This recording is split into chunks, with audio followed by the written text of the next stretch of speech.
राजस्थान के शहरों में सियासी रणभेरी बच चुकी है। 309 शहरी निकाय, 10,245 पार्षद पद और 2 चरणों में मतदान और मैदान में आमने सामने होंगी राजस्थान की 2 बड़ी राजनीतिक ताकतें, बीजेपी और कांग्रेस।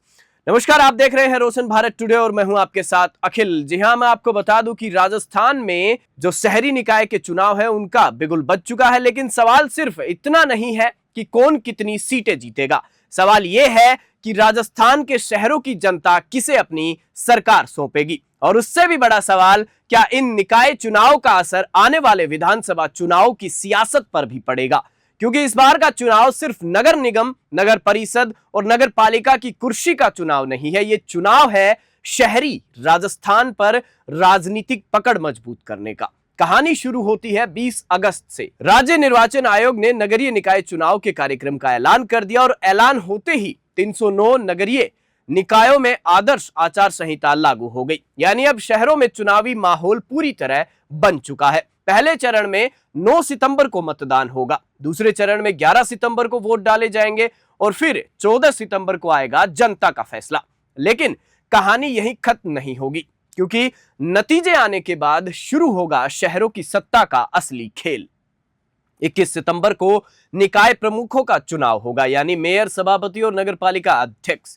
इसके बाद 22 सितंबर को डिप्टी मेयर, उप सभापति और उपाध्यक्ष चुने जाएंगे। मतलब साफ है, सितंबर का पूरा महीना राजस्थान की शहरी राजनीति के लिए बेहद अहम रहने वाला है। लेकिन इस चुनाव की सबसे खास बात क्या है, चलिए हम आपको बताते हैं। राजस्थान के इतिहास में पहली बार सभी नगरीय निकायों में एक साथ चुनाव होने जा रहे हैं।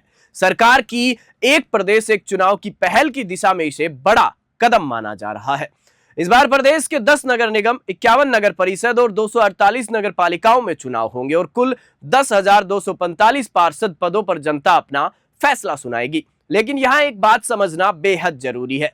राजस्थान में जनता सीधे मेयर या नगर पालिका अध्यक्ष को वोट नहीं देती। पहले जनता अपने अपने वार्ड से पार्षद चुनती है, फिर चुने हुए पार्षद साधारण सभा की बैठक में मेयर, सभापति, नगर पालिका अध्यक्ष और उप प्रमुखों का चुनाव करते हैं। यानी एक वोट सिर्फ एक पार्षद नहीं चुनता, वो आगे चलकर पूरे शहर की सत्ता का समीकरण बदल सकता है।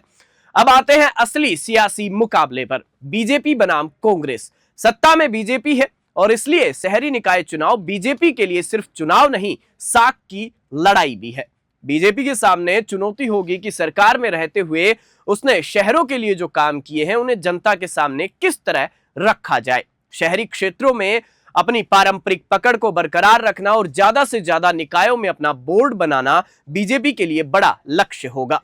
लेकिन राह आसान नहीं है, क्योंकि आरक्षण और लॉटरी के बाद कई सीटों पर नए समीकरण बने हैं। टिकट वितरण के बाद असंतोष, बागी उम्मीदवार, स्थानीय नेताओं की नाराजगी और गुटबाजी को संभालना बीजेपी के सामने बड़ी चुनौती होगी, क्योंकि निकाय चुनाव में अक्सर पार्टी के बड़े चेहरे से ज्यादा स्थानीय उम्मीदवार की पकड़ मायने रखती है। अब बात करें कांग्रेस की, तो दूसरी तरफ कांग्रेस के लिए यह चुनाव वापसी का मौका है। विधानसभा के बाद पार्टी के सामने सबसे बड़ी चुनौती है अपने कार्यकर्ताओं में नया जोश पैदा करना और जमीन पर संगठन को मजबूत करना। कांग्रेस की कोशिश है कि स्थानीय मुद्दों को चुनाव का सबसे बड़ा हथियार बनाया जाए। सड़क, पानी, सफाई, सीवरेज, स्ट्रीट लाइट, ट्रैफिक और शहरों की बुनियादी सुविधाएं। यानी कांग्रेस का फोकस होगा आपके शहर में क्या बदला, और इसी सवाल के जरिए बीजेपी को घेरने की कोशिश होगी। पार्टी टिकट वितरण में पारदर्शिता और जमीनी फीडबैक पर जोर दे रही है। पूर्व मुख्यमंत्री अशोक गहलोत, प्रदेश कांग्रेस अध्यक्ष गोविंद सिंह डोटासरा, नेता प्रतिपक्ष टीकाराम जूली और सचिन पायलट समेत पार्टी के बड़े नेता चुनावी रणनीति को धार देने में जुटे हैं। लेकिन असली खेल सिर्फ बीजेपी और कांग्रेस का नहीं है। निकाय चुनाव में स्थानीय चेहरे सबसे बड़ा फैक्टर होते हैं।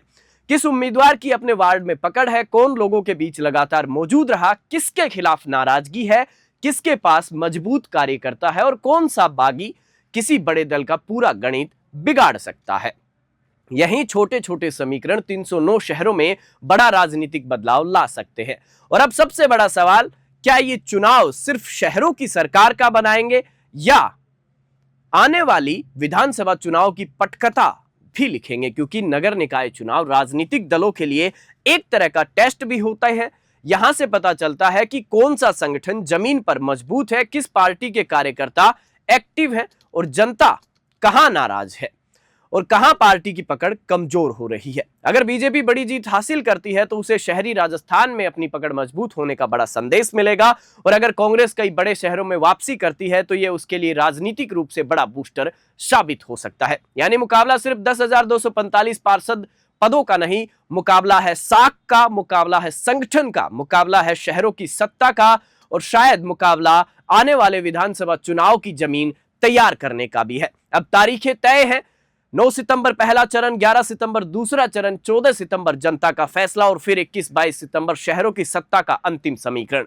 अब बीजेपी अपनी पूरी ताकत लगाएगी, कांग्रेस वापसी के लिए पूरा जोर लगाएगी, स्थानीय नेता अपनी राजनीतिक जमीन बचाने उतरेंगे और जनता सबका हिसाब वोट की चोट से करेगी।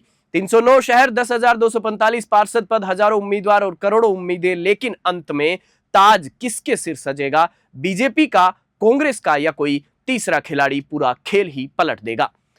इसका जवाब अभी किसी के पास नहीं है, क्योंकि सियासत में दावे बहुत होते हैं लेकिन आखिरी फैसला जनता की उंगली पर लगी शाही करती है।